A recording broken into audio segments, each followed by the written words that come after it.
Welcome to the first meeting of 2025. Can you believe that? For the Diamond Valley Writers Guild. It's good to see all of you on Zoom as well as here live in the room. I know how hard it is to get out of bed on a Saturday morning and drive sometimes, half an hour to get here, but we always are happy to see everybody here in the room. A reminder to our Zoom participants, please mute your mics. There'll be opportunities for you to ask questions or to speak throughout the meeting. And I've got Lynette, who is our member at large director, and Kevin, who is our vice president, respectively Montana and Calgary, Canada, who will be kind of moderating what's going on Zoom. If they see someone has a question, you put it in the chat and talk to them, and they'll say, "Hey, so and so wants to say something." So we try to be as interactive as possible in that regard. Anthology update, the editing has commenced.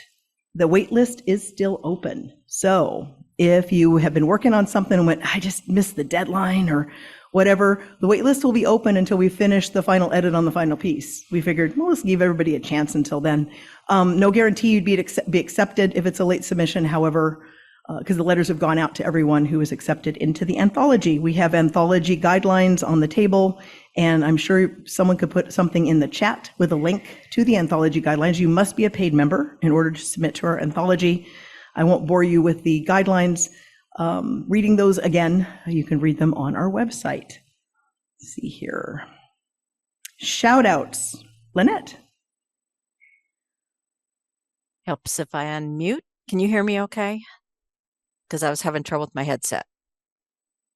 Yes, you good? Okay. Well, good morning, everybody. Shout outs. We have changed it a little bit this year, hopefully to get things out a little quicker. So we are going to aim for the 5th of every month to turn in your items, your celebrations, your shout outs, your new published pieces by the 5th of the month so that I can get them out to the entire mailing list by the 20th. So say you have a book that publishes in January, hopefully on January 20th, we can tell everybody about it. Or if you have a speaking engagement maybe coming up January 28th or something, people get a chance to get some notice. So we're going to try that. I think it'll work better. We've had really good feedback on it, and I'm really excited to try it out. So send me your celebrations, send me your good, bad, and ugly, and let's celebrate the fact that we're all writing. Thank you, Lynette. She does a great job with the shout outs. Can I have a round of applause for her? Again, that is a benefit of being a paid member. It's $25 a year. You do get, if you get a publication or some other form of a celebration, an article comes out on you, a podcast, something. We like to try to get that information out to help promote you, promote your work. So it's a good benefit. Lynette, I'm going to move on to the annual poetry event. Okay, so we are going to try something new again this year. And that's what I love about feedback and being your member at large. I think we are going to try to do our poetry event in April this year, and that will coincide with the United States National Poetry Month. It'll also coincide with Canada's National Poetry Month. So we're going to try that. So all you poets, get your poems done a little bit earlier this year, and we are going to have our April meeting be our poetry meeting. Excellent. So get those poems started, and then there'll be more information coming out probably in late February about that event. Yeah. March, something like that. Website update, Kevin. He has lots of new stuff to talk about. Go ahead. Yeah, over the dark months, I've done a lot of revamping on the website. The forums weren't being used, so I've done away with those completely. I'm instead going to a different type of post structure. So you'll find out more about that in the upcoming months as it develops. I have also been working with the actual Wix developers, and the part that was broken way back when we were trying to add John's books about having your profile, your author profile page linked to your member book pages, I've now got a working solution for that one. So some of you that like John and I think there was 2 other authors that I had to manually fudge a profile we should be able to get your books linked properly. I've also changed and added an FAQs area with pictures and diagrams and stuff like that to actually help you do and set up your profile page, how to create a member book page, all that kind of stuff for your website. And other than that, I don't think a whole lot more has changed on the actual website part, short of our next point of the agenda, which is we have created a merchandise store. You will now soon be able to, or actually as of now, you can actually order DVWG branded shirts, cups, bags, notebooks, Post-it notes, phone cases, all kinds of stuff. T-shirts. Yep, T-shirts, everything. I'll hopefully have mine. I've already ordered it. I'll hopefully have it by the next meeting, and I'll look more official. So you always look official, Kevin. He does a great job. Thank you so much. So again, we work as hard as we can to help people promote their books. So if that $25 a year, you do get a listing with a buy link on our website. We have over 500 people on our email list on a monthly basis that know about you. We get a lot of visits to our website now and our YouTube. And so people might see your book on our website and click and buy it. So it's a good value. Speaking of which, membership, Jessica. Hello, everyone. I'm Jessica. I am the treasurer of the Diamond Valley Writers Guild, and it is my favorite time of the year because I have the most important job, which is membership renewal. So it is renewal season, which means that if you want to be a member, now's the time to pay your $25 to me and to the Guild in order to become a member. Now, there's some benefits to it. You don't have to be a member to come to the meetings. That is open to the public anytime. But we do have some benefits to being a member, such as you get priority placement during our special reading events. So during the poetry meeting and the prose meeting, you have priority over non-members to be able to have a slot to read. You also get your books published on the website with buy links so that you can market all of it. You also are able to participate in the monthly book shout-outs. So if you publish a book, you, as a member, we will send it out to our 500-person mailing list. We have a lot of other good benefits, such as being part of the anthology or any other publishing opportunities that the Guild does. So it's a good offer. It's $25 a year.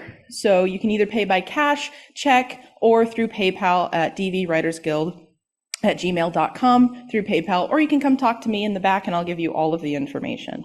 So please consider either becoming a member or renewing. Thank you.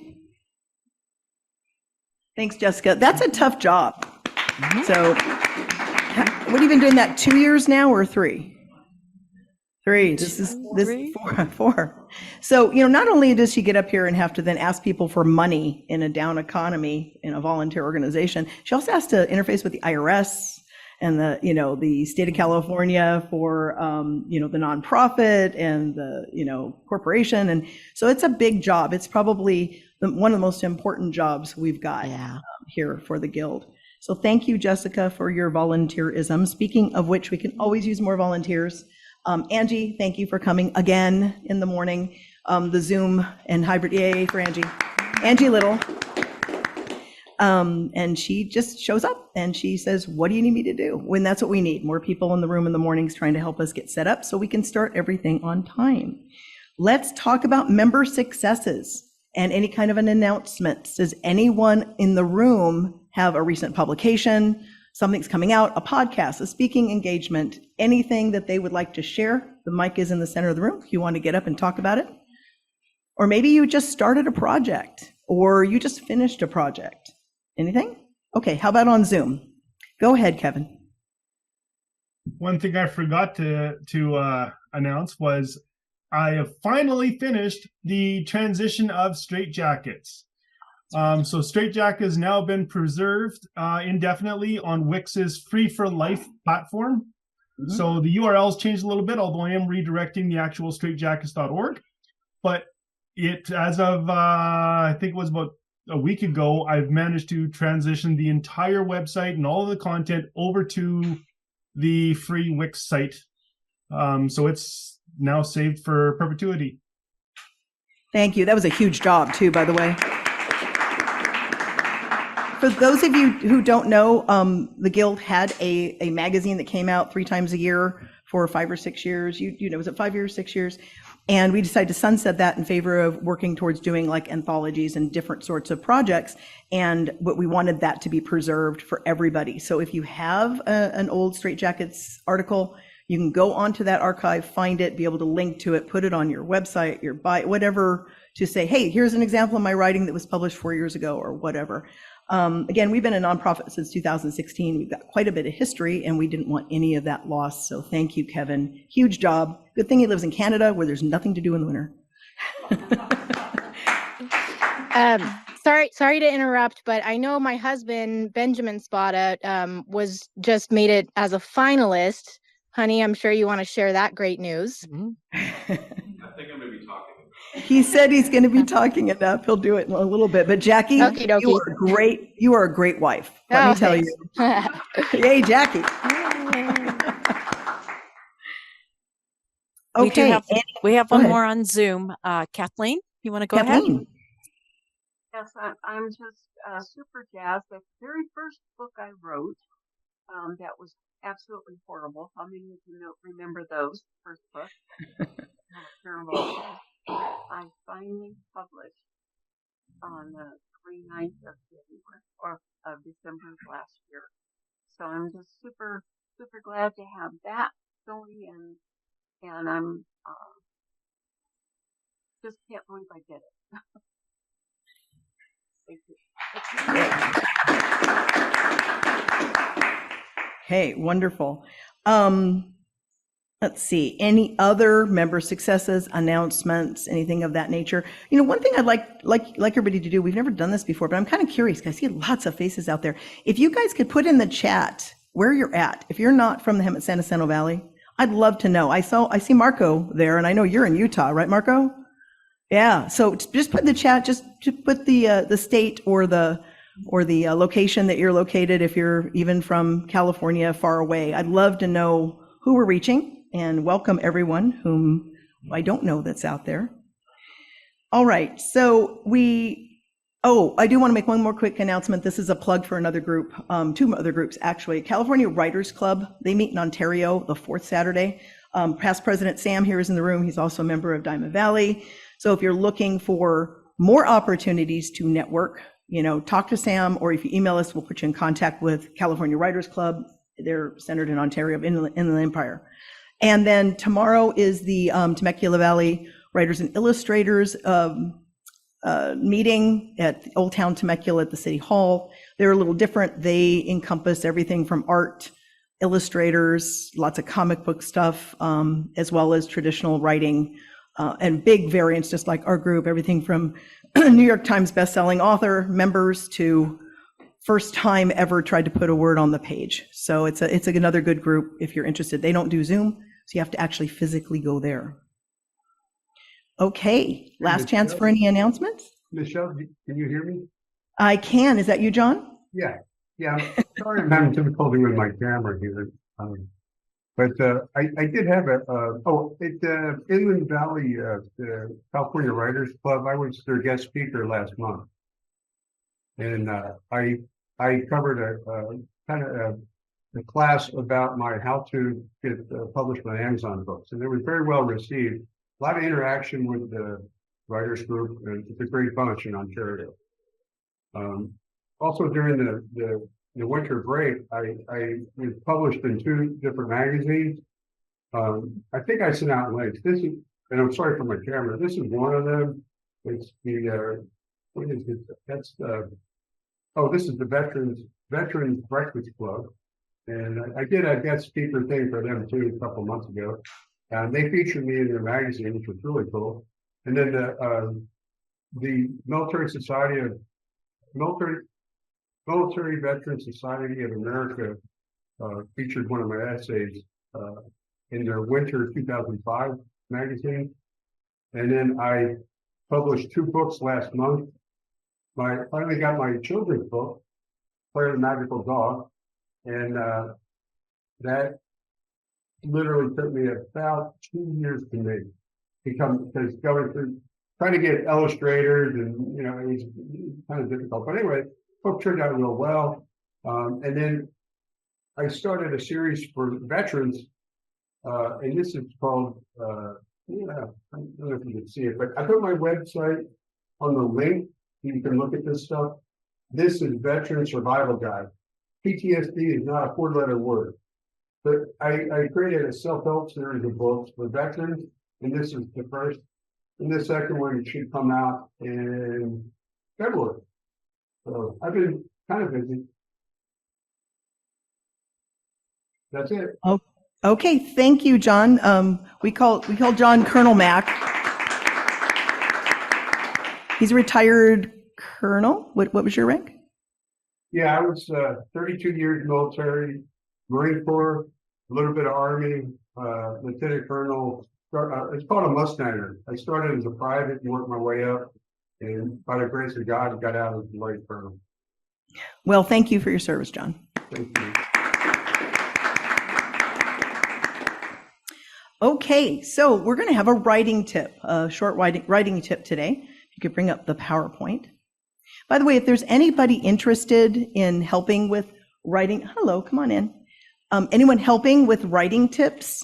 We're always looking for someone to do like a 5-minute, very quick presentation. So you can email the guild, dvwritersguild@gmail.com, and say, hey, I've got a topic for, whether it be a grammar sort of a thing, a tip on how to be effective, anything, just a 5-minute sort of thing. We like to throw those out there prior to our guest speaker.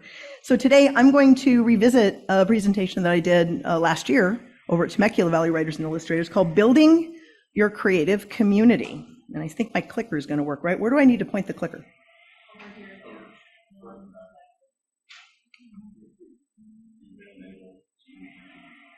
Okay, so hold on just a second while we figure out the technical stuff, please.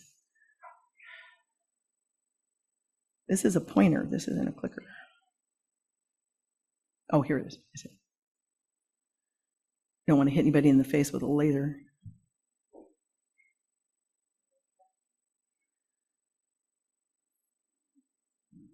Where do I point?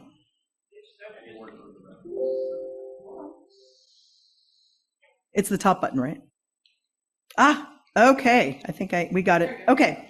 So this is just a short presentation on ways to build your creative community. What is the first step to building your creative community? Can anyone answer that either on Zoom, just on mic and just throw it out there? What's your first step in building your creative community? What was it? Yeah, she read the screen. Show up. Exactly. You got to show up. So guess what? All of you have succeeded this morning. You're here. Okay. What's the second step? Anyone want to guess what the second? You won't be able to get this one, Jerry. No? Any takers? Anyone? Okay. Get involved. That's the second step. Some of you are more involved than others, but the more involved you get in groups, the more you're going to get out of it. And what about the third step? Anybody? Come on, somebody's got to have a guess. Volunteer. What was it? Volunteer. Take action, volunteer, rinse and repeat. It's that simple. You show up, you get involved, and then you do it again, and you do it again. And that's true of any endeavor in life. So networking opportunities, that's what I'm talking about today, is what sorts of networking opportunities that you have being in the Inland Empire. So Diamond Valley Writers Guild's community of writers to established authors. We meet on the third Saturday. You're already here. Here's all of our information if you want it, if you don't already have it. Temecula Valley Writers and Illustrators, they're just down the road, down in Old Town, and they'll be there tomorrow, 11 o'clock. It's at City Hall, pretty easy to find. You can Google them. And again, it's a way to network, meet people, like-minded, etc. And California Writers Club. So Sam's here in the room. They meet on the fourth Saturday. There are 3 different live opportunities. Excuse me? You go to that one too? We have a lot of crossover. We look at it as I've heard multiple times and I subscribe to from a lot of different, very successful authors. Rising tide lifts all boats. I love that phrase. I did not invent it. I stole it. That's what writers do. We steal stuff and then regurgitate it. The point is that is how we make ourselves, more involved in the industry, in the publishing industry, in the writing life, is by continuing to get involved. Writers Coffee House. That's where I met Ben. Long time ago, about 4 years ago, I met you there. That's down in San Diego. It's a little bit of a trek from for those of us up here in Inland Empire, but it's worth it. It's held at the Mysterious Galaxy bookstore on the first Sunday. There's also a Facebook group that you can find and a website, all kinds of stuff. Conferences and online communities. I just threw a few up here that I've attended or been involved with. Comic-Cons are great. Usually they have a writer's track. Ben, have you ever been on a panel or anything at a Comic-Con or been involved in that? Not yet. Not yet. I bet you it's not going to be too long though. It's not lined up with my day job schedule. Yeah, it's kind of tough. So the LA Writing Day Conference, that's coming up in May, I believe. I've gone to that before. It's a great opportunity to actually meet agents and editors searching for writers and being able to pitch your book live right there in person, have a conversation. San Diego Comic-Con, Phoenix Fan Fusion, been there a few times, met some great people. That's where I met Kevin Eikenberry. He spoke to us last year. He had just publishing his first book. It was at San Diego Phoenix Fan Fusion. SoCal Writers Conferences and Landy Institute, Writers Cantina. They're a little farther away. Yeah. There's also AWP, which will be in Los Angeles post-March. Okay, you know what? I'll let you have an opportunity to tell people about that later. How's that? So Writers Cantina is in Utah, Salt Lake. I've gone the last 2 years in a row. Great group of people out there. And, it's a 1-day conference the first year, 2-day the second. I realize travel's sometimes tough, but anytime that you can get to places where there are other writers, it helps your writing. Facebook groups, there's a lot of them. Writers Coffee House has a Facebook group. Writer Dojo, San Diego Writers, NaNoWriMo, Landia, Writers Cantina. Lots and lots of resources online. Here are some podcast possibilities here. I've listened to every episode of Writer Dojo. They've got some great advice on there for everything from beginning writers to people just looking to amp up their sales. It's really, really valuable information. Podcasts, more. The Essential Guide to Writing a Novel. It's like being in a university class. In fact, Jim Thayer is a college instructor on writing, and he's a published author as well, both traditionally and self. And his stuff, it's like being in class. It's not a podcast you would expect to be like, for example, entertaining as much as incredibly nuts and bolts types of information. So that's really about it. Welcome to your creative community. This is Diamond Valley Writers Guild. Thank you.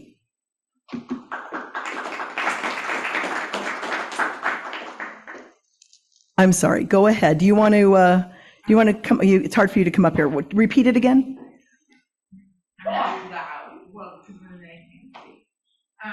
Just tell me in little bits. Tell me the name of it. I'll repeat it. It's AWP. I think it's American Writers and Writing Program. American Writers and Writing Program. Mm-hmm. AWPwriters.org. AWPwriters.org. Conference in Los Angeles in March.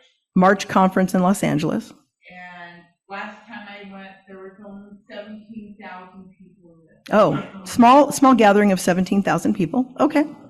Well, thank you for that. And so we should be able to Google that, look it up online, and get me that information later, and I'll put it in my resources. So without any further ado, we'll move on to our guest speaker. Are you ready, Ben? Okay. So Benjamin Spada, he's a 4-time award-winning thriller author of the Black Spear series. Benjamin Spada is a proud, is it Fil-Am? Is that how you say that? I know it's Filipino American. I get that, but it's Fil-Am.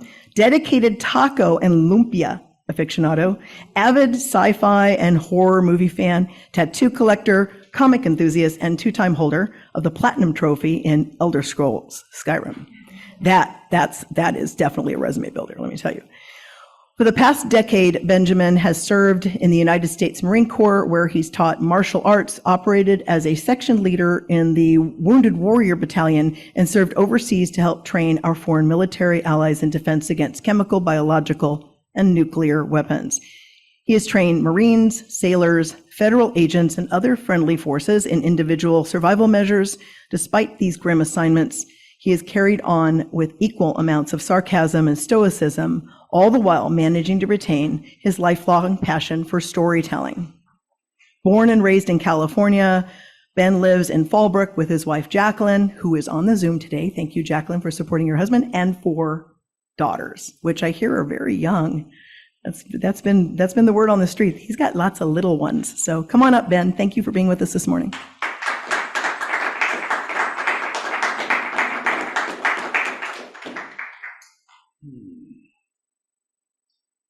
Is the presentation up? I'm a little taller than Michelle, so hopefully the mic is properly staged. Is good. By the way, if you have a question, raise your hand or let someone in the chat know, and we will have you unmute at appropriate times. Okay. I'll just keep my script here. I'll change slides.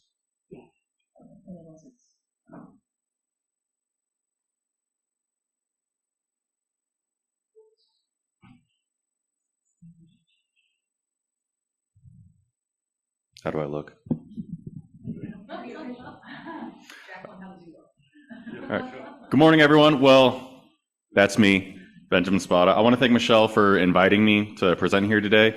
It being January, I really scratched my head over what topic to present. And what I kept circling back to is at the start of 2025, we're at the starting line. How can we focus on getting to the end? Because let's face it, we as writers are kind of a neurotic bunch. At times, we very much can be our own worst enemies. So I don't put on airs or presume to come across some secret knowledge or crack the code that's never been solved by any writer or reader or anybody who's facing challenges before. A lot of what I say is going to be what I believe common sense, but sometimes I think when we're either in denial or we're tricking ourselves or we are making these excuses, it sometimes just takes an outside agent to say it out loud, to, give some life to those things that you're already got a gut feeling about anyway. Now, I chose to go with 10 tips because, well, it's an easy number. I like 10. 10's a good number. Also, if at the end of the presentation, somebody asks you, hey, was the presentation a waste of time? You can do the easy math and say, well, only 3 of the tips were useful. So no, it wasn't a total waste of time, only 70% of it. If you're like me, you've sat in more classes or meetings than you care to remember. So it's also Saturday, and we're here enjoying a weekend. So I do like presentations to be a little more informal. So as Michelle said, if you have a question, I don't want you to hold it to the very end because I'm afraid that you might forget it or whatever. So if anybody on Zoom or in the audience in attendance has a question, I'm more than happy to pause, address it, discuss it, whatever. Let's see. I'm going to go to the next slide. Did I break it?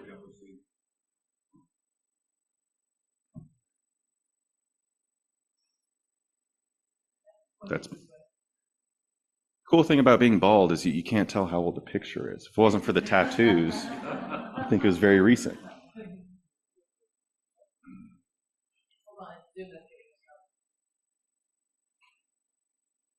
I can just signal. It works better that way. I'll give you a little. So before we dive headfirst in the presentation, I thought it'd be good to kind of introduce myself, get a bit of background on who I am. I think it frames a bit of understanding on why I have the perspective I do. As Michelle said, I'm primarily a thriller writer, though I have dabbled in sci-fi, horror, and enjoy those as well. My books have won a smattering of awards or placed as finalists, so hopefully that sells some validity that maybe I'm onto something and know a little bit about what I'm talking about. Instead, I'm also an active duty Marine Corps officer. As you can see, that's me up at Walter Reed with Sully Bush. He's a really good guy. I like him. He's really friendly. That being said, I'm legally required to say that everything I say here is the sole opinion of me and not representative of the Marine Corps, Department of Defense, or federal government. If I don't say that, I can get in trouble at work. I also have 4 beautiful daughters, an amazing wife. Those kids are very young. Our oldest is only 6 years old. So I have a very full plate. So believe me, I understand what it means to be busy, and I am speaking from experience when I say I know how easy it is to make excuses and get in our own way over not being able to finish a project, a goal, a book, whatever. And if that wasn't enough, we decided to get a puppy last week, so, you know. That's Joey. He's 8 weeks old. My youngest and him are already inseparable, so it's great. Okay, so first off, is there a difference between a reason and an excuse? I think it's important to first note the difference, make a distinction between them, because we also have to be fair to ourselves. Circumstances can be different. Nobody's necessarily going to be bullying you over this, and there are legitimate reasons why you get distracted, why you don't have time, why you are simply physically or mentally unable to put in the work at the keyboard. So I thought about this a lot because I didn't want to be too insensitive. Everybody has their own things going on. As you saw, I've got a lot going on, and I'm still having my reasons and excuses for getting to the end. So what I ended up circling around to is that I think that reasons are built from a combination of circumstances and factors, some of them outside of our control, some of them within our control.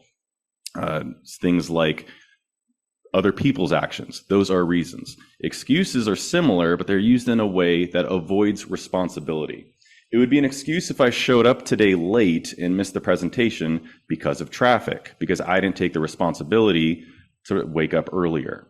It would be an excuse if I blamed the clicker for not being able to move forward, if I didn't have the responsibility to know my slides well enough to not necessarily need the slideshow.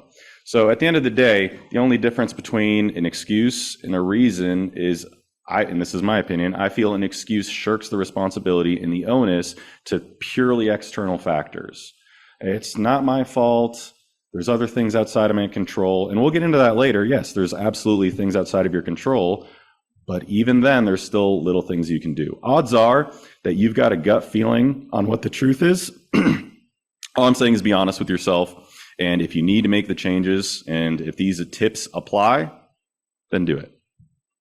Okay.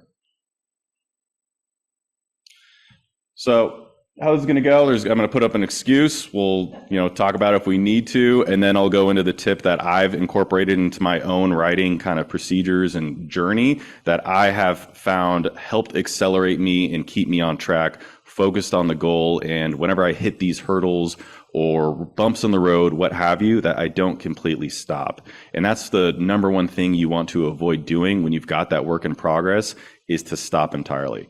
So there's too many rules, there's too much guidance, there's too many classes, there's too many seminars. The market is saturated with these tips, and I'm the pot calling the kettle black because I'm here talking about tips. But who here has ever heard a rule with writing? This is a rule, it's a law. You can't publish during this time of year. You can't query during this time of year. You have to write every day. You have to do this, you have to do that. Okay, it can be a lot to keep track of. So at the end of the day, that can become a daunting thing, and it's very easy to be overwhelmed and not even begin writing because you're too busy juggling all these tips, all these rules, all these unwritten supposed laws to make sure you're doing it the right way. So my suggestion to that is, it's not one size fits all. Okay, the rules that people may be talking about they're more like guidelines. Okay, if they apply and if they help you stay on track and if they improve your writing craft, good. If they don't, then ignore them. At the end of the day, it's all just tools for your toolbox. A hammer is a really good tool, but it is not a one-size-fits-all tool. That's why we have screwdrivers, that's why we have awls, that's why we have drills. So don't apply every rule that has ever been written in every book that has ever been written on writing to your life and your circumstances and your project if it doesn't work. You're going to hear me say I believe a lot during this presentation. It's not because I'm necessarily trying to motivate you or fire you up, though that could be an added incentive. It's because I don't think these tips, tricks, rules are absolutes. It's my opinion. Again, if it doesn't apply, okay. Why I got a picture of Frankenstein up there is because you need to stitch together your own Frankenstein of writing tools, okay? Stitch together an arm of this, a limb of that, a leg of this, a head of that to form whatever works for you. And if something in your system is not working, cut it off, replace it with something else. Ultimately, you need to make it your own and find the approach that you have determined works best for your craft. Excuse 2. I feel lost. You just don't really know where you're going. I don't know where I'm going with the story or any variations within. Sometimes the problem is that quite literally, you don't know what the next step in the story, work in progress, or project is. I think it's also a good point to bring up pantsers versus plotters. Does anybody in the audience know the difference between a pantser and a plotter? Or has anybody heard that before? Okay. Has anybody not? Okay. So pantsers and plotters. A plotter, I'm a plotter, is somebody that, and this is going to be like the 2-minute version of it. A plotter is somebody that has a very kind of structured approach to the writing. I know the outline of it. I know the parts I want involved. I know the overall arc, and I kind of know where I'm going, and I got to figure it out all the way, every step of the way. A pantser is flying by the seat of their pants. They might have a concept like, I've got a hard-boiled detective who comes across a murder victim, and I'm going to figure it out from there. Or I've got a fantasy story of the chosen one, and I've got a special dragon, and it's all gonna flow from there. So pantsers, plotters, those are kind of the 2 approaches you can have. And even if you're a pantser, you can have a plan. So tip 2, make a plan. It doesn't matter if you're a pantser or plotter, you need a plan. A plan can get down to the nitty-gritty details if you need. Which button do I push? This one? Okay. Or it can be more vague if that fits your approach. The only caution I have is that the more vague your plan is, the harder it can be to keep yourself on track. And that's when you can end up meandering. A plan doesn't necessarily have to be the end-all, be-all, but it's a good guide, a good roadmap to keep you on track and focused. So that way, if you're like me, sometimes you'll have an idea of what the chapter is supposed to be like or what the dialogue scene is supposed to look like. And then sometimes those characters can be very frustrating and then take on a life of their own, and they take the reins, and I'm suddenly not in control. That's cool, and that's good for the creative flow, but sometimes that can take away from either the word count or the direction or the focus, so you need to pull it back. And that's why a good outline or a plan can help you out. A plan can also be a schedule or a to-do list. Setting deadlines is an incredible way to stay accountable. So another part within plans are SMART goals. So a lot of people will have goals, especially around January, a New Year's resolution. And if your goal is something as vague as I want to finish my book, then it's going to be harder to make progress on that, as well as make sure that you're staying on track. So SMART goals: specific, measurable, attainable, realistic, and time-bound. So specific, I'm going to finish my book. When? What is the word count you are aiming for? What does done look like? Does done look like a first draft? Does done look like a revised second draft? Does done look like you have already sent it to your critique groups, your beta readers? What is done? Get specific with what your plan is. Measurable. Again, don't just say done. What does done look like? Is that a specific word count? The reason you want measurable is so that you can have those sort of checkpoints along the way. As when you have these checkpoints, you can mark your progress. It's more encouraging. For me, I'm big into weightlifting. And when you're lifting weights and you can mark the weights getting heavier, it feels better because you can say, oh, I am getting stronger. If you have no measurable way of saying I'm getting closer to the end of this book, then that's when you start getting that treadmill approach where you're working, but you don't necessarily feel like you're getting anywhere. Attainable. That has to be within the bounds of reason. Okay, if your goal for 2025 is to write a 300,000 page high fantasy book and you average 1,500 words a week, that math doesn't add up. There's nothing wrong with setting challenging goals, but they have to be attainable. Otherwise, it's self-defeating, where as soon as you set the goal, you're like, yeah, I'm not going to make this. Like, there ain't no way, right? Goals should be challenging, but they shouldn't be impossible. Are realistic. You need to be honest with yourself with the challenges you're going to face along the way. Okay, I have 4 kids, a puppy, a pretty demanding day job that sends me away for long periods of time. I can't just ignore those and pretend like they're not going to get in the way. Everybody's going to have those own things in their lives too. You need to be honest with yourself. You need to be realistic on what your goal is. And then you need to, again, this ties into the excuses and reasons. You need to be responsible enough to say, okay, this is what I'm going to face in February. I know my plate's going to be full. How can I get around that? And then time bound. If your deadline for yourself is December 31st, that's cool. What should your progress be by June? Set those kind of timestamps along the way to mark your progress so that you know, hey, I'm right on track. I'm zooming along. I'm blazing fast, and I can ease off the gas a little bit. Or conversely, I'm 30,000 words behind. What can I take out of my schedule to actually bolster me towards this plan a little more? Does that make sense? Okay.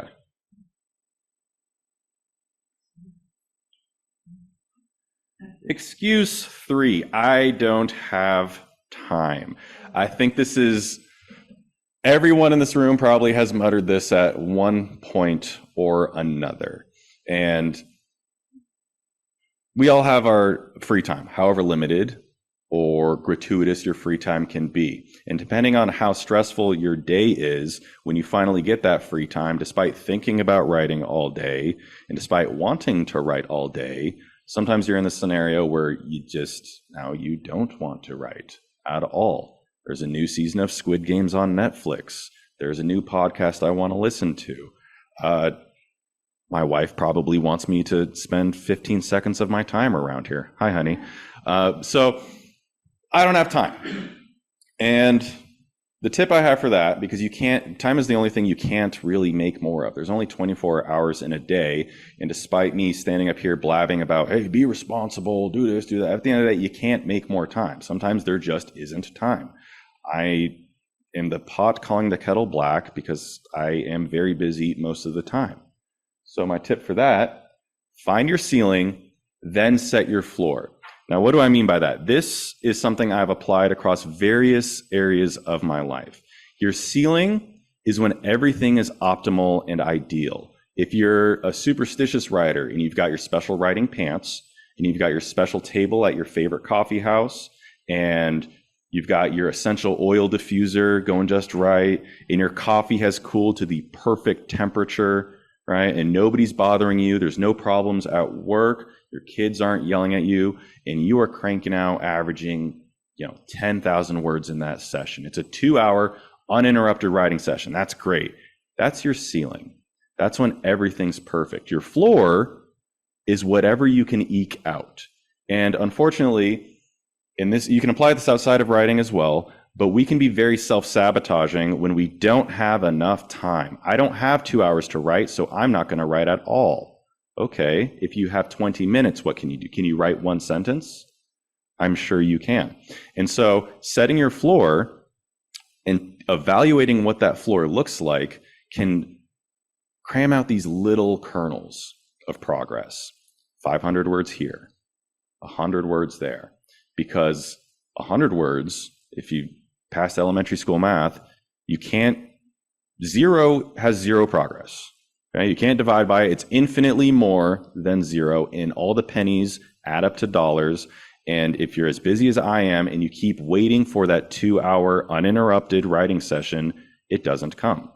And you can say, well, I'll have more time this weekend. Life comes fast, and then suddenly you got a flat tire and you got to go to the auto shop, or there's fires going on in California, and now my 2-hour writing session is probably canceled for the foreseeable future.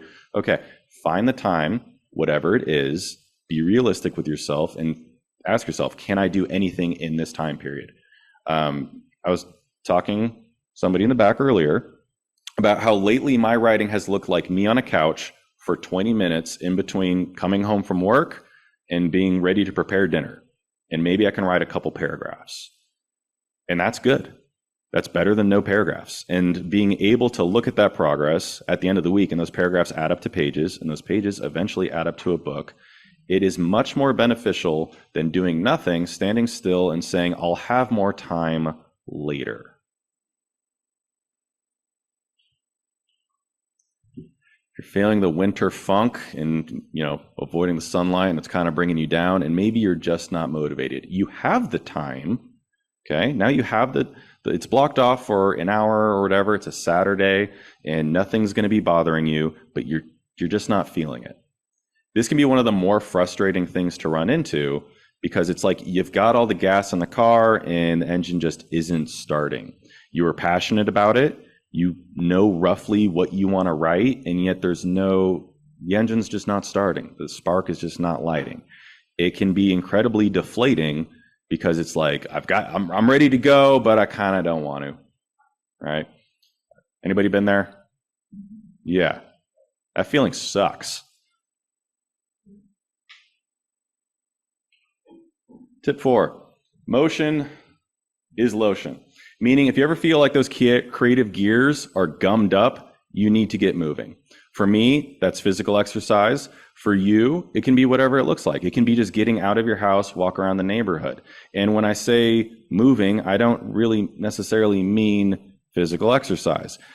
Cook something in your kitchen, make a batch of cookies, do something to get those gears turning, because much like, has anybody here, I'm sure everybody has, ever lost your car keys and you can't find it, no matter how much you look for it, and then you stop looking for it, you do something else, and magically the car keys pop up.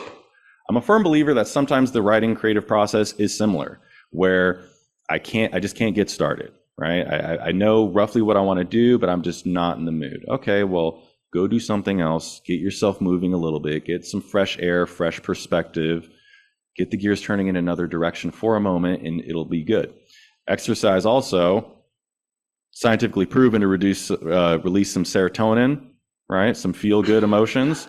As when you're feeling better, your brain's working a little better, it all works out. So whatever that looks like for you, I highly encourage to incorporate that. I think Newton really nailed it on the head when he said an object at rest stays at rest, an object in motion stays in motion. So find your motion. Excuse 5. I have writer's block. The dreaded writer's block. This one is closely tied to motivation, but it can be even more frustrating because it seems like there's something in the way. And then you might start thinking that something's wrong with you, or maybe this project isn't even worth doing anymore. I got to scrap the whole thing. You're motivated about the project. You're passionate about the idea. You're fired up off like 12 cups of coffee like I usually am. You have the time, but for whatever reason, it's like somebody kinked the hose to your creativity and the words simply won't come out. It's deflating. It feels terrible, and it might make you want to completely abandon that 2-hour writing session, that 30-minute writing session, or the project. I can't get past this chapter or this scene or this dialogue or this part of the process. Don't. Now, this might seem counterintuitive, but if you can't write that, don't. Go around. If anybody's familiar with movie production, very rarely do they film a movie in sequential order. Sometimes they do, but oftentimes they do not. You can write the same way. If you're stuck on a chapter, write the next one. Because eventually, much like a jigsaw puzzle, if you continue writing around it, right past that, you're essentially like a jigsaw puzzle making the edges. And then that connective tissue is very easy to fill in, because you don't know what my character is saying in this scene, but I know at the next scene he has to be mad at his wife and he has to have an injury to his left shoulder. Again, I write thriller, so I kind of tie to those examples. If you write romance or fantasy, apply as needed or adjust. We're all clever here, hopefully. So don't stress yourself over not being able to crack that nut of that particular scene. Nobody's holding a gun to your head and saying, you need to finish this chapter. Like, you got to just do the next one come back to it later. Because as I said earlier, the absolute worst thing you can do is stop. Okay? Keep the wheels rolling. As long as you continue writing, it's a more fluid experience. It's kind of like muscle memory, except for your brain and your fingers on the keys. But if you take your fingers off those keys and accept the excuse that I have writer's block, it takes away the drive. This might be a controversial take, but I have the microphone and you guys don't, so I'm going to say it anyway. I don't believe in writer's block. I could probably fill an entire presentation on strategies combating writer's block and things you can do and to avoid it. I don't believe in it. I think it's low-hanging fruit, in my opinion. It's a bit of a cop-out to just say, I've got writer's block, and then just stop entirely. Avoid it. And by avoid it, I mean go around, take that detour, write the next chapter, write the last chapter, write what you know you can write at that time. And even if you can't write within that project, write a short story, write some poetry, do something so that the creative gears in your brain are still moving instead of stalling in place. And then you're going to get more frustrated and you're going to be thinking like, again, is something wrong with me? What's wrong with the project? No, it's not. You're just having an off day. You know, it's a Rubik's Cube. And at this particular time and place, those pieces aren't joining up, and that's fine.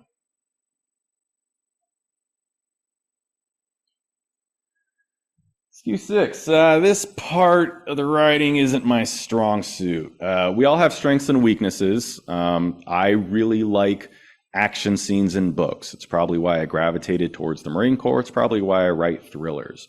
If I could write a book of just gunfights and explosions, that'd be pretty easy, okay? But it would probably be a very shallow, uninteresting book that not many people would even want to read.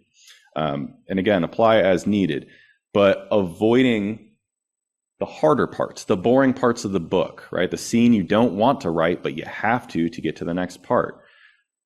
You got to kind of face it. The problem here is when we encounter things that aren't necessarily our forte, a lot of us have a tendency to pull back, to delay, or to avoid. So if something's not your strong suit, embrace the suck. The comfort zone will kill you. There's no growth in it. If you suck at writing dialogue, or if, I use kind of harsh words, sorry. If writing dialogue is not your favorite thing in the world and you feel that you are not the best at it, I encourage you to read more dialogue-heavy prose or watch some more dialogue-heavy movies or television. I'm a fan of Tarantino. I like his snappy back and forth with his movies, but find your own. There's a lot of stages in the process of writing that aren't going to feel as fun. They're going to feel challenging or arduous, or sometimes it'll feel like a downright slog fest, and you don't want to do it because it's not comfortable. Does anybody here like editing? Like editing there? Okay. Okay, you guys are weird. But for the most part, editing your first draft can be uncomfortable process for some of us. For me, I don't like editing because I find editing to be like a mirror that I'm holding up to myself, and I don't always like the reflection because it's like, wow, what was I thinking in this period? Oh, why did I used the wrong there? I'm a rookie. What am I doing? But there's no growth in the comfort zone, and you need to get out of it. And you need to kind of just accept that the hard points are also the necessary points.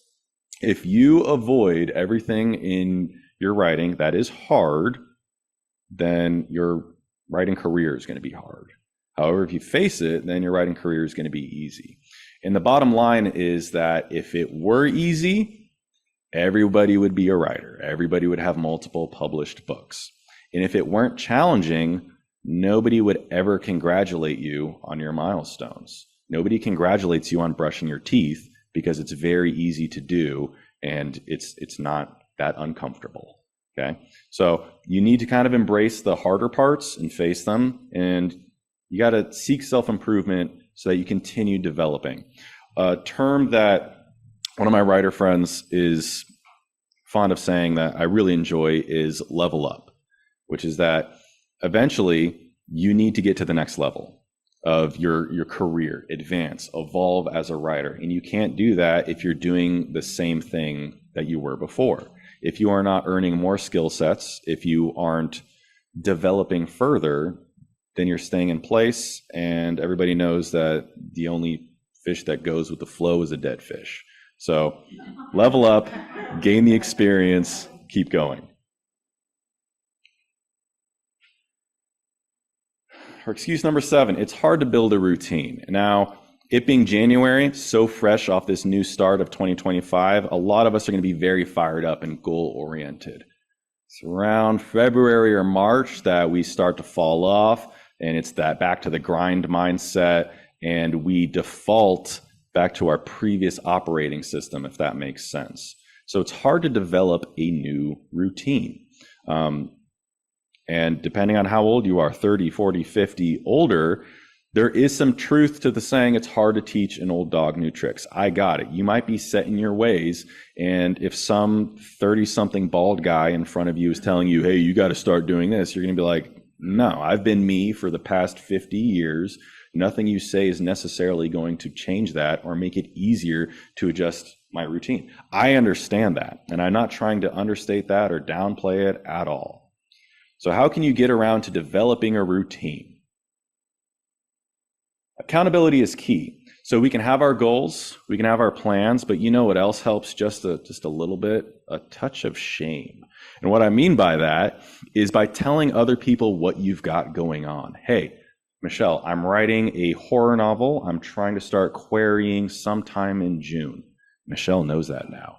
Michelle might reach out to me later on. And if I haven't taken any action, that's going to not look so good for me. And I'm not going to like how that makes me feel.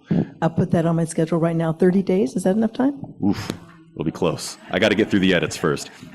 But the point is, writers groups like this or Facebook groups, that accountability, that community, steel sharpens steel. The more people you have in your net pulling you forward, the less you're going to fall by the wayside. And what I mean by falling by the wayside is, although writing is a very sometimes lonely experience because I can't write your story for you. It's only you in front of the keyboard, and every person's project is like a fingerprint. It's unique. It's a beautiful snowflake. They're all entirely unique. The journey we're all on at the end of the day is fairly universal. Our challenges and the hiccups and the roadblocks and the bumps that we face and every inconvenience, those are universal. I say that because I'm getting a lot of head nods. Writer's block is something that everybody has thought of. He's just coming from the bathroom. I thought he was coming in. So accountability is key because other people have faced it before. Your book is unique. Nobody has ever written it before, but the guy next to you has probably gone through the challenge you've already gone through. Somebody has accidentally deleted their entire draft before. Somebody has found a way to get around the problem you already had. You don't need to reinvent the wheel, right? That support system is there to help you. And again, I'm one for using them to kind of shame me towards progress. That's why I tell my friends what I'm working on. If you're active on your social media page, posting isn't just to brag. It's also to hold you honest. If you tell your friends and family, hey, I've got a book that I'm working on right now, nobody wants to be the person that their cousin sees them next Christmas and say, how's the book coming along? And you go, it's going. I'm working on it. Like, you want to be able to show them the progress. Everybody should be the writer that their friends and family already thinks they are. Odds are that people that know you speak very fondly of you, and they're pretty proud of the fact that they know a writer. If you're published, pre-published, independently published, traditionally published, it doesn't matter. It's a pretty cool thing to be a writer because we take these worlds and ideas in our heads, fiction or nonfiction, and we turn them concrete. For some reason, we got that weird part of our brain that developed that way. Not everybody has that. Okay, this one's painful. I don't feel like a real writer. The imposter syndrome, okay? When do I make it? When will I no longer have these doubts? And any number of those previous challenges can kind of trigger this feeling, right? If you're facing writer's block, you might start to doubt your validity as a creative. If you're having rejections to a submission, you might doubt the quality of your writing. Imposter syndrome, there's no way around it. Imposter syndrome is brutal, and it's also unavoidable. Every writer I know, from the person first starting off to the New York Times bestsellers that I'm friends with, they have all said it's a constant. It doesn't go away. You may get better at facing it, but it's going to be there. It's like a monkey on your back that you might kick off for a little while, but he's going to find his way home and latch on when you least expect it. So how do you get around imposter syndrome? If you can't erase it entirely, and this tip at first, you're going to be like, that's a weird one, but just bear with me for a minute. So imposter syndrome. It's overrated. I like con artist personality. So what do I mean by that? I traded in my imposter syndrome for con artist personality. So are my books any good? I don't know, but they won some awards. And if I can finagle enough people into thinking they're good, then maybe my grandmaster plan of fooling everybody starts to come to fruition.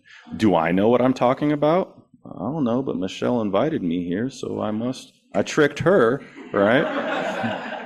And it continues to develop that way. And it's such a stupid tip, but I'm telling you, it works. You're essentially just redirecting the negative energy and thoughts that are inherent within our heads, and you're just turning it around in a more productive direction. I still have tons of doubts. My wife was just trying to brag about me earlier about how my second book is a finalist for an award, and I'm still like, that thing? That one? No. I don't know who you paid off, hon, but there's no way it's in there. What are you a finalist on? Which award? The Chanticleer Global Thriller Award. So your entire writing career and journey is one big heist movie, and the big score you're trying to nail at the end is more within reach than you realize. And if you continue to fool, and I use that term ironically, if you continue to fool everyone around you into thinking you're a real author, you might just accidentally trick yourself too. It's like my favorite stock image arts that I was able to find. Who's fallen into this trap before? I keep going back, rewriting, editing, revising. It's a cycle that just goes in circles and circles. And sometimes it can start, innocently enough. Like you sit down, you have that dedicated time, but I need to reread what I wrote so I know where I'm going. It's like a recap before the new episode is premiering, right? So I'm just gonna read it. It'll be fine. It's harmless.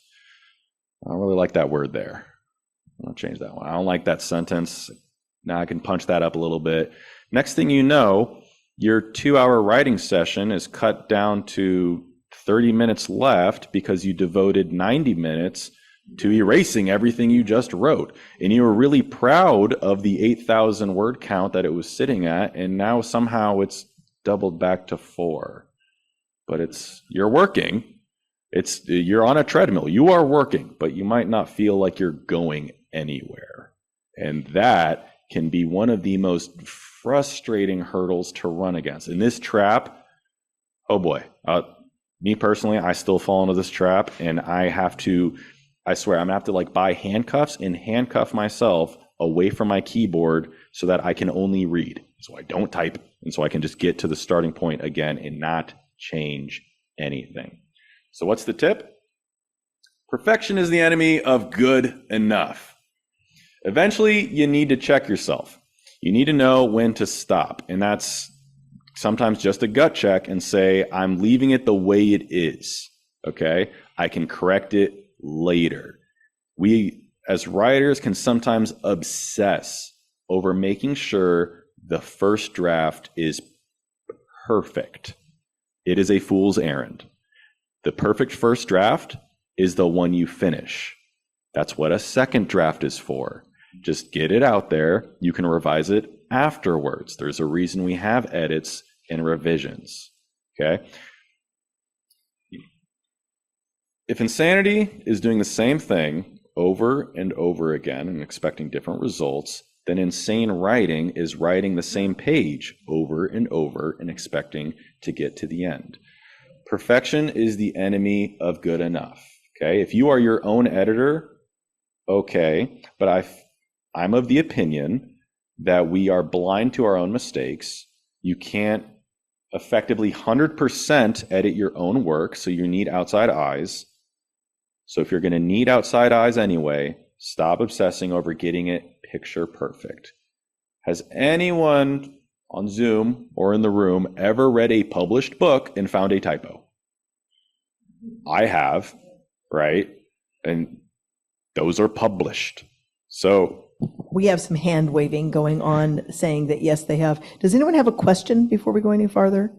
Oh, I see some nodding. John, go ahead and unmute. Is that okay? Yeah. Go ahead, John. Can you hear me? Yes, we can. Yeah, I just wanted to say to the speaker, Semper Fi, I'm a Mustang officer, PBS class of 83. Is my mic still on? Am I muted? Colonel Mack, I saw the scarlet and gold hat. I was going to give you a shout out, but I have the attention span of a hamster, so I forgot. Roger that. Yeah. Semper Fi, brother. Doing a good job. Rah. Any other questions while we're paused? I don't see anybody. Go ahead, Ben. Okay. Okay, this is the last excuse. And these were just the most common ones. It's not going to be a catch-all. And if the exact context of what I've been talking about doesn't fit you, I refer you to tip 1, which is it's not one size fits all.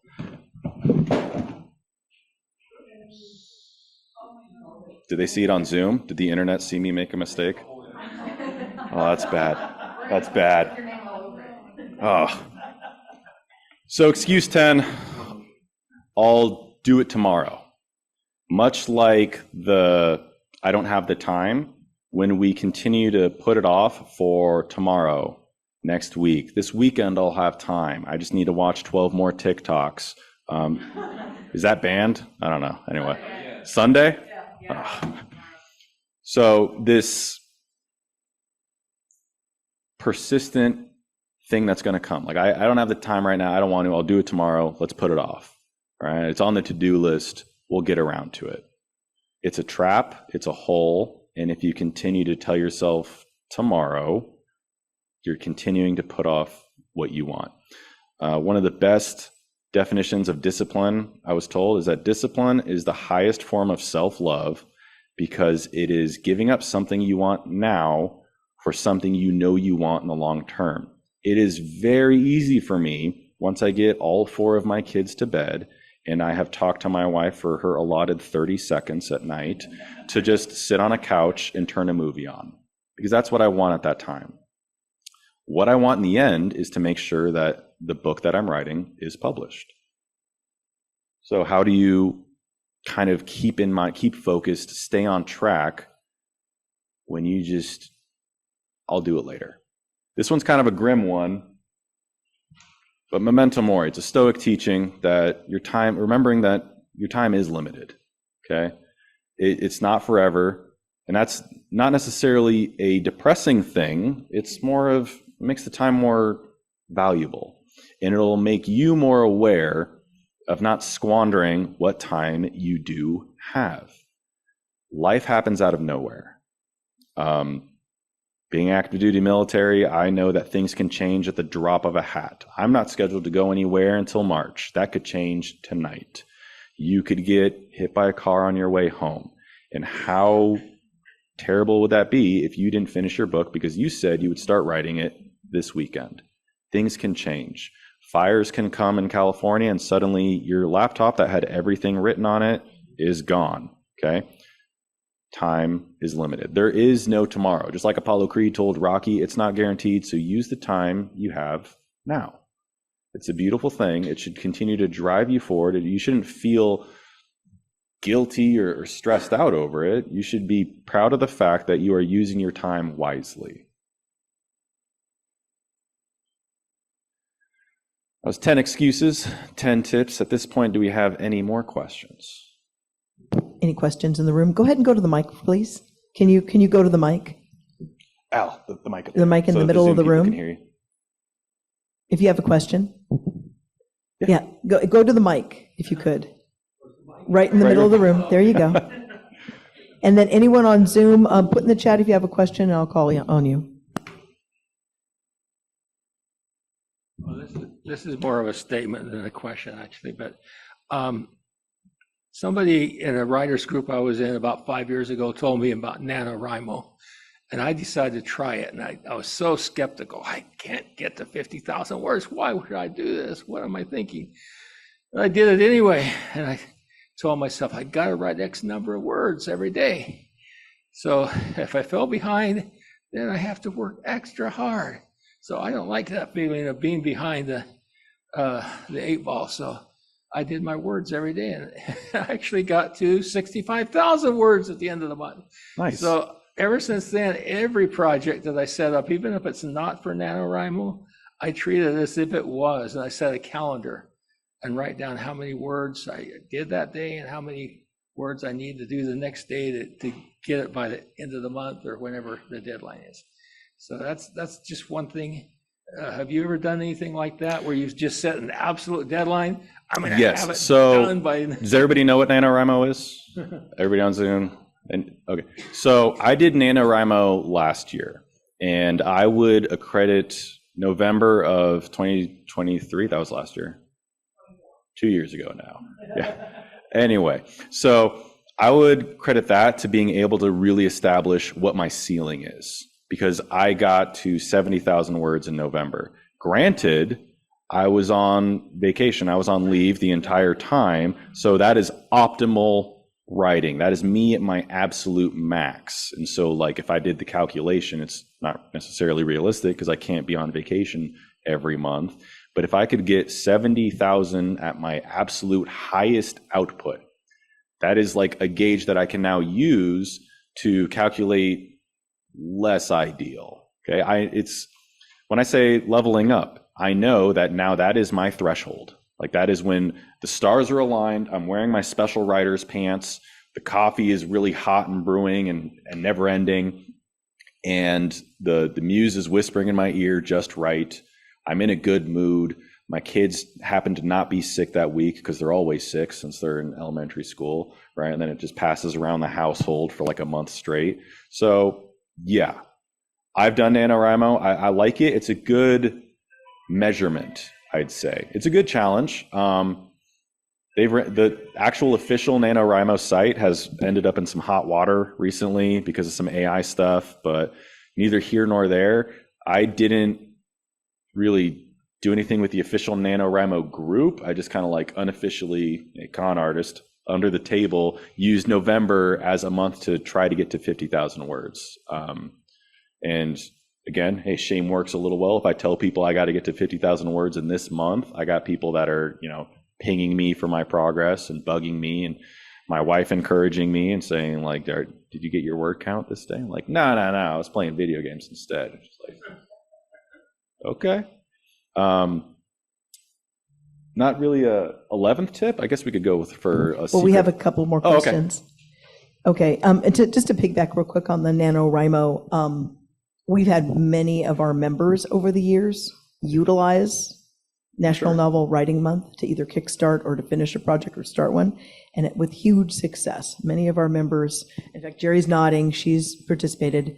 This last year we didn't. The year before, we've always had a NaNoWriMo support group, which was meeting once a week for an hour just for accountability, as you were talking about, and that's huge. So if you are going to do something like that, hook up with another writer that's going to do it, and make sure you're making accountability calls or Zoom calls to each other. We have a question from Jan. You go ahead and unmute, Jan. Hi, I thought that was a great presentation, and I loved all the tips and whatnot. And I just have an addition to your motion is lotion thing. I'm nearly 70 years old, and as you get older, you will realize that just getting up in the morning, you need to stretch before you go about walking around and doing stuff like that. So what I do, in my professional life, I was a scientist and wrote nonfiction. So since I've been retired, I want to try fiction. And it's really hard for me to make stuff up because you always had to tell the truth, write the truth. So what I do is what I compare to an athlete for a big game is you do some exercises and stretches, a warm-up period, and then you go to your event. Like Holmes is going to run around the track a couple of times before he starts throwing footballs. So the way I do that in writing is to either journal. I've been journaling since I was a teenager, or this is something I just started about a year ago. I take word-a-days from any kind of dictionary site, and I read the word a day, and sometimes I know it, sometimes I don't, but I make a sentence out of it. And then at the end of the week, I take the whole week's worth of new word or word-a-days and make a paragraph out of them. And so it's kind of, you're not making stuff up, kind of. You're not writing the truth either. But it kind of gives you, it's calisthenics before the big event. And that's kind of what I wanted to say. That's what it came across to me, is what you were saying. But maybe that's a more visual way of saying it. But it was a very good presentation. Thanks, Jan. So yeah, I'm 100% agree with you there. So when I was saying like write a short story or something like that, getting your reps and sets in to develop those mental muscles, that's key. And instead of diving into your in-progress manuscript, which can sometimes feel like a full sprint, warm up how you can. If that warm up is reading poetry, then read some poetry. If it's setting the mood with some music, then do that. Whatever that motion looks like, to try to grease up those wheels a little bit, because if you're like me, then going to your 9 to 5 sometimes feels like rusting up those gears by the time you're out. Especially if you were a scientist in a very fact-based, black and white scientific career, then to jump into creativity is a little challenging. It's a paradigm shift to what your brain was thinking before. I run into that quite often. I can't make stuff up at work because I will get in a lot of trouble. That's generally frowned upon in the military to make stuff up. I'm a trained physicist, and you need a lot of creativity in physics. Ask Albert Einstein. But writing fiction can be a little bit of a lane shift from hard science. But I definitely agree with what you said. Definitely. Thanks, Jan. More questions out there? Anyone? Okay. Yeah. Wait a minute. It looks like Kay might. Oh, who has a question? One thing I think might be helpful for the group. I mean, you're definitely gotten a lot of recognition, and I'm rightfully so. Right? Marine Corps officers are very capable of doing great things in this world.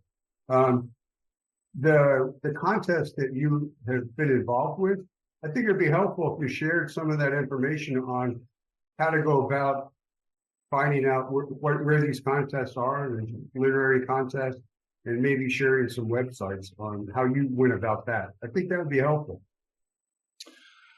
How I found contests. If you're speaking specifically to NaNoWriMo, I didn't necessarily join that contest. It's just a thing that I've learned about within writing circles. But as far as award contests, in typical con artist fashion, I just saw what other people were doing, and I said, hey, that looks like a nice award, and I dug it into that way. You can look in your genre, see like the top 10, see the award winners in whatever genre you're reading, and then do your own research on whether that's something worth pursuing or not. So what I did when I was releasing my second book is my publisher, Acorn Publishing, has a page of just all their award winners and accolades that their authors have won. And I trolled that whole page to find the ones that were pertinent to my work. And not all of them had carryovers, but a lot of these contests will have one for each genre. Some of them are only genre specific. So, Best Thriller Books Awards is only taking thrillers, but then they have a breakdown of, mystery, thriller, crime, military, what have you. Others, like the Chanticleer that my book, The War Maker, is a finalist in right now, they have several divisions across various lengths. So they have poetry contests, they have short story contests, science fiction, fantasy, what have you. There's no shortage of book award contests or challenges.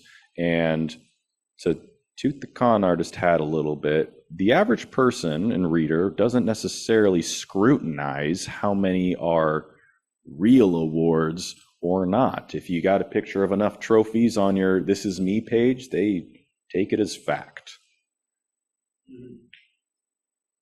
Weren't you recently in the Silver Falchion, or what was that? Tell us about that. So Killer Nashville is a book award and conference every year in August, I believe. And just so you know, Clay Stafford has spoken twice here at the Guild. Yeah. Nice. So they have two, the Killer Nashville has two awards. They have the Silver Falchion and the Claymore. And if I get these switched around, apologies. But one of them is for the first 50 pages of an unpublished manuscript. And it's across various genres. And so you can you can get an award for something that hasn't been published yet. That's a great way to get recognition, to get your name out there, to get noticed by agents, literary representatives, and things like that. The Claymore, and again, if I have these mixed up and Clay somehow comes across this video, apologies.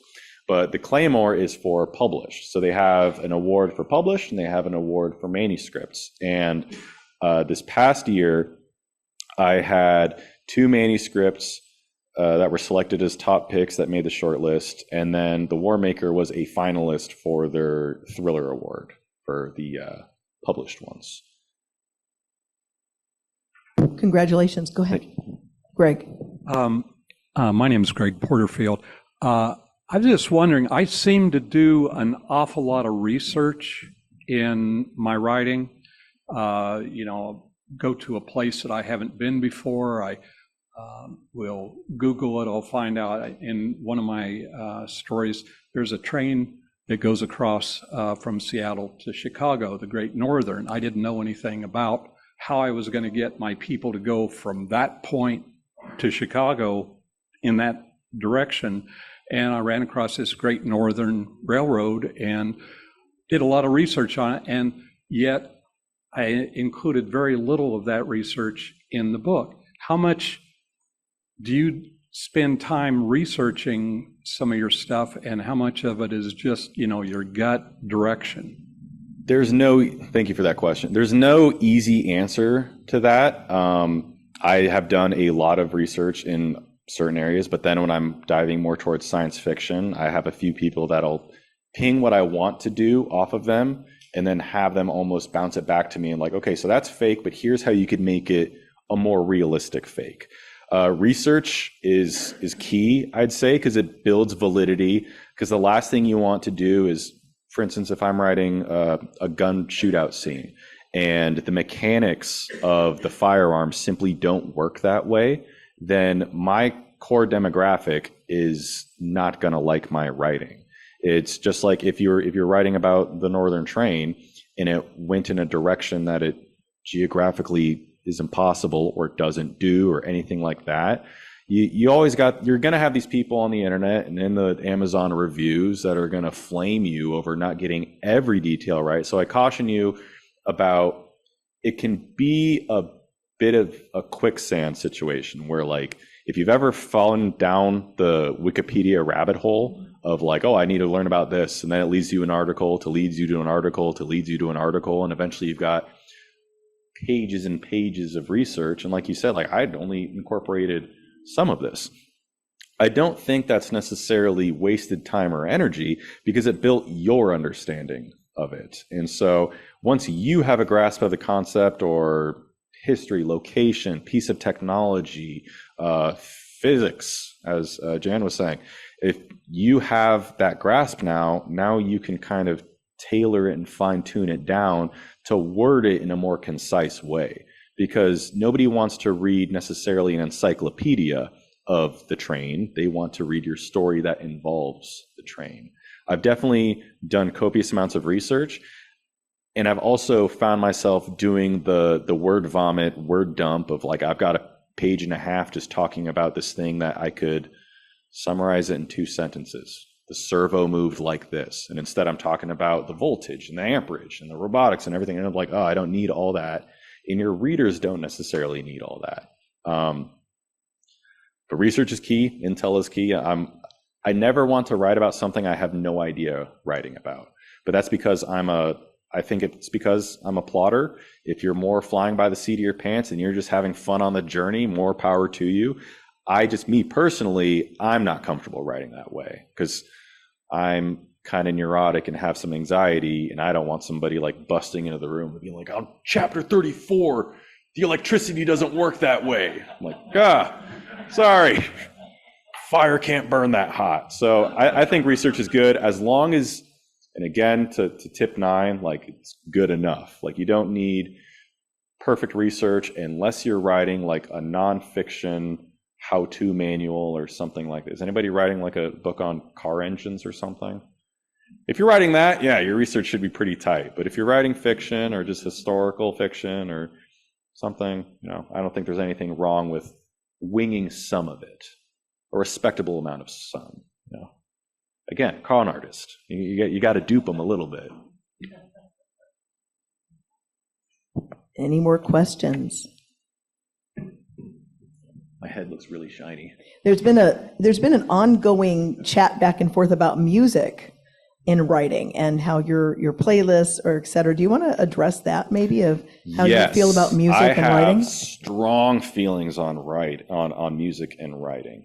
So this is the Benjamin Spada stance, associate what you want. But I like a lot of instrumental in like cinema scores. So like Hans Zimmer, I like the soundtrack to the Dark Knight trilogy or stuff like that, or trailer music. Because the way I write, I want a very cinematic feel. I want to write fast-paced thrillers that feel like they're leaping off the page. And so when I'm hearing music that is taken straight out of like in a John Wick or Rambo movie trailer, that exciting thing, I try to see how that makes me feel, the kind of the imaginary movie trailer that I'm picturing in my head, and how do I translate that to the page. So there's a bunch of YouTube music artists that you can listen to kind of put yourself in that mood.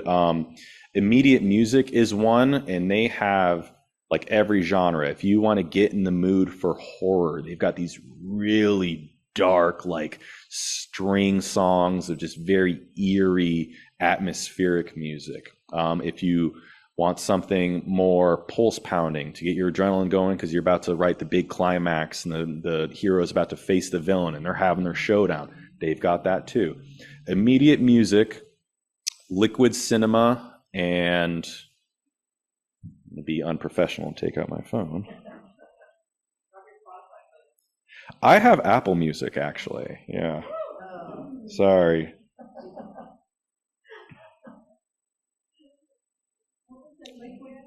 Liquid Cinema. So Liquid Cinema, Immediate Music, or if there's a movie that you like that's not even maybe similar but adjacent, you're writing an adventure story, listen to some Lord of the Rings soundtracks. Like find something that's adjacent. It doesn't have to be a perfect carbon copy, but if that movie, show, whatever captures the vibe and the feel, and that's kind of a loose term to use, but I think everybody knows what I mean by it. If there's something that captures the feel that you want to reciprocate to your readers, listen to that. I don't like listening to songs with lyrics. I find it distracting. I know a lot of people listen to jazz because that is, I guess, studied to show it helps promote creativity. I don't like lyrics because as soon as I hear somebody else's voice, like that's noise in my head that now I have to process and translate and decipher what the intention of their statement is. What do those lyrics mean? As opposed to the more instrumental stuff, it's just how it makes me feel. I don't really need to necessarily process and translate the meaning of, a Stairway to Heaven style lyrics if it's just strings, if it's just piano, stuff like that. I love listening to music.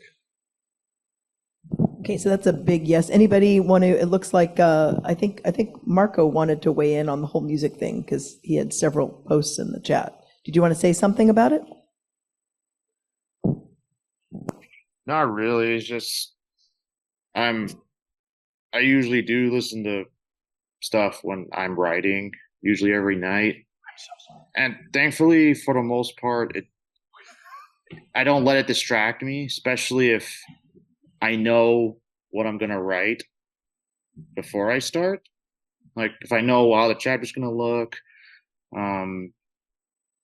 But sometimes I'll listen to instrumental music that matches the theme or the genre I'm writing. So right now I'm writing an epic fantasy, so I'll hit up YouTube and I'll look up instrumental fantasy music that kind of matches that vibe.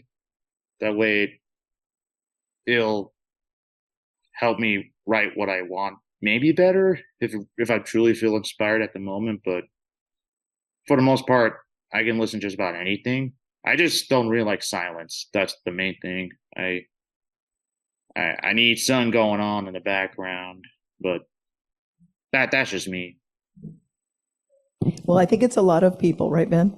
Yeah, I don't like silence either. When you have kids, silence is like an alarming thing because you think something's wrong. I agree. I find a term that I come across and like I think about it a lot is like that loud silence where it's almost like the emptiness of your office or your living room around you is almost oppressive in the way that it's thick.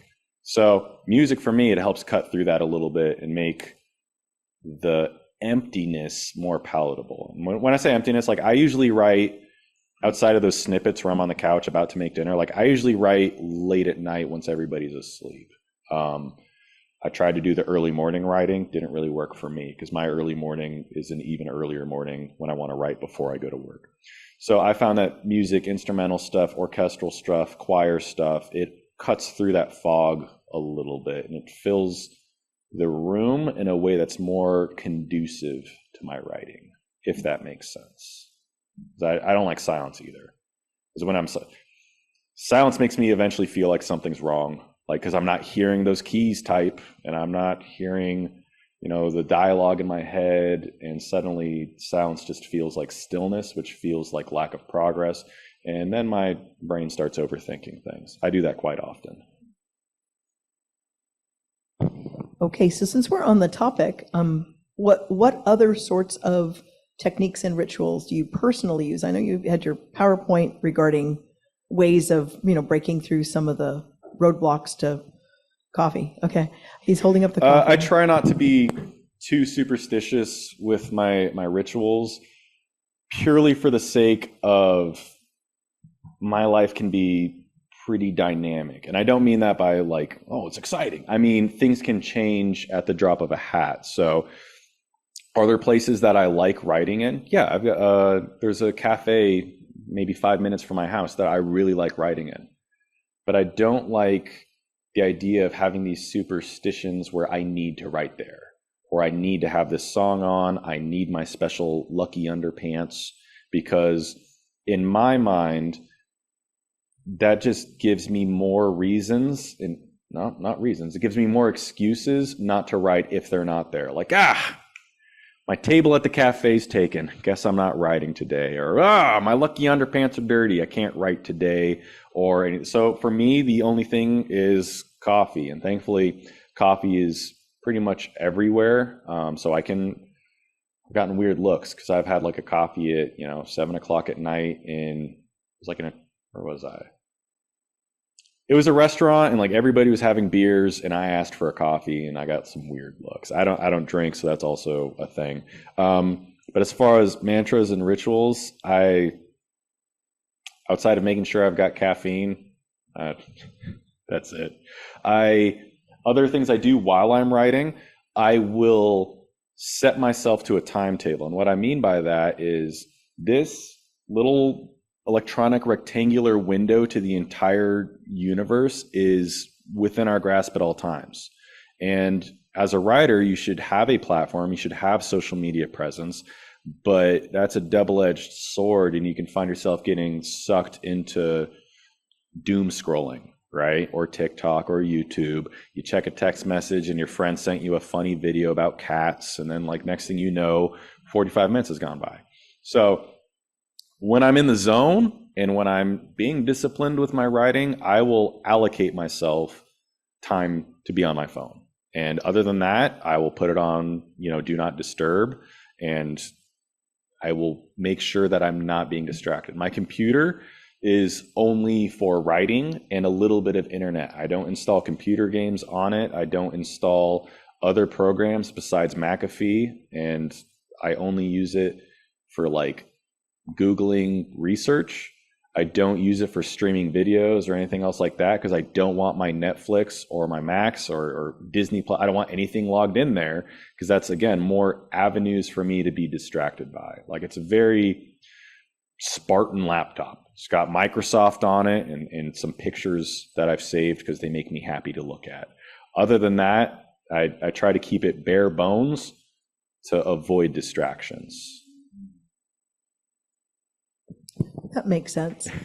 So any more questions at this point for Ben? Looking on Zoom, do I see any hands? Anyone waving at the camera I'm missing? No questions. I have another one last question, and that involves, if you had to tell the writers in the room and on Zoom what you did early in your career that you would have not done had you known better. What I would have done earlier had I known earlier. Don't wait to be ready. And what I mean by that is sometimes the hardest part is to get started. And if you are a plotter, you want to have that perfect outline. You want to have those character arcs fully fleshed out. You want to make sure that you have the time and everything is picture perfect. And you want to make sure that you've done your research and understand 3-act structure, and you understand all these terms and all these unwritten rules and laws. And you have to have everything above board before you can even start. And then eventually, when you're knowledgeable enough, maybe then you'll start. No, just write it. The final nail in the coffin before I first started writing my very first book is I read a very, forgive my language, I am a Marine, a very shitty book. I read a shitty book. It was terribly edited. There was typos all over the place. It meandered. I remember reading it going, 1, I paid money for this. 2, somebody else paid money for this. 3, this guy got paid for this. And so it kind of was a bit of a veil lifting, a peek behind the curtain. And you see that, like, in this business, and I say business, the actual writing is an art, publishing is a business, it's a craft, right? So realizing that it's an imperfect business and that these people that are lining the bookshelves aren't infallible and there's mistakes on the market, and it was encouraging, because I think sometimes we see our faults and we're like, oh man, I'm not a real writer because I don't know what that word means. Full confession, I don't know what syntax means. I just know that Microsoft tells me I have errors in it sometimes. So don't wait until you're ready.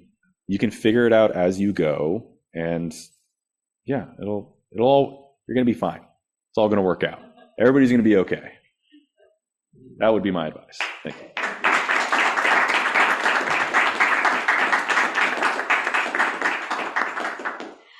Thank you so much for coming out, Ben, and thank you, Jackie, if you're still on. If not, thank her when you get home for letting you go with having 4 under.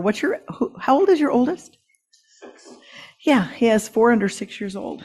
That's a full-time challenge. Definitely is. So again, thank you for coming out. What a great presentation. Let's give him another round of applause.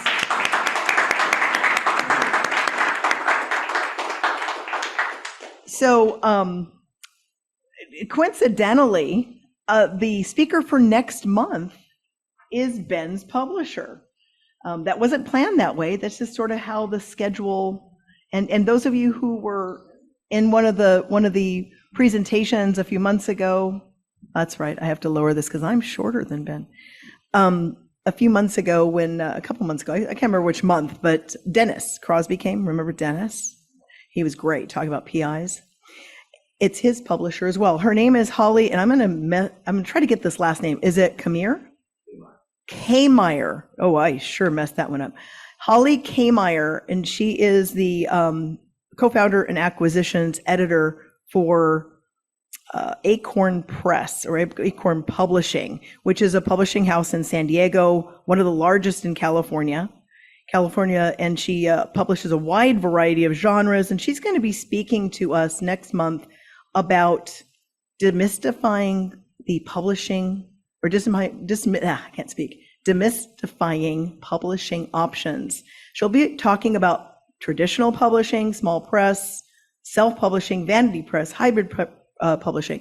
There's a variety of ways these days to get your work out into the marketplace and in front of readers. And she's going to be going through all the pros and cons. And I've heard she gives a great presentation. So hopefully you'll be here next month for that. That's on February 15th. And last but not least, unless there is some last thing that I forgot, someone wants to jump in here, volunteers and renew your dues. We'd love to have you as members. And let's go to lunch. Emilio's at noon. Thank you so much for attending.